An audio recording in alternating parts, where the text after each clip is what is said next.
আর গায়ে হাত তোলে প্রতিনিয়ত করে। ভাইজান, অনেক দিন ধরে ভাবতাছি যে আপনার আমি সত্যি কথাটা কমু, কিন্তু ভাবি যে পাজি হ্যার ভয়ে আমি আপনার কিছু কইতে পারি না। চিন্তা করছো? আরে তুমিও তো এবারের বউ, আমার বউ বউ। আমার মার সাথে সেরকম অন্যায় অত্যাচার কেন কর? আর বাবা, তোরে বিয়া করে আনছি, তুই রান্না বান্না করবি, সংসার সামলাবি। তা না কইরা আমার বয়স্ক মা, অসুস্থ মা, এই মায়ের দিয়ে সমস্ত কাজ করা এবারে।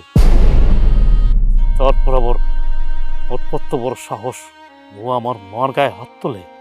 আমি নিজের চোখে যে দেখছি না, বিশ্বাস করো বোন, আমার তখন ইচ্ছা করতেছিল কি জানো, আমি ওর খুন করে ফেলাই আমার বউরে।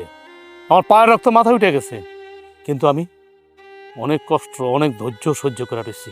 ভাইজান, ভাবি তো আমাকে সংসার আলাদা করে দিছে, এর লিগে আমি ভয়ে কিছু কইতে পারি না। কিন্তু আমি আম্মার অনেক বুঝাইছি যে আম্মা, আপনি কি লিগে হ্যার অত্যাচার সহ্য করতেছেন। আপনি ভাইজানরে সব সত্যি কথা কয়ে দিলেই তো পারেন। ভাইজান ভাবির যদি কিছু কয় তাহলে তো আর আপনার লোক এরকম করবো না।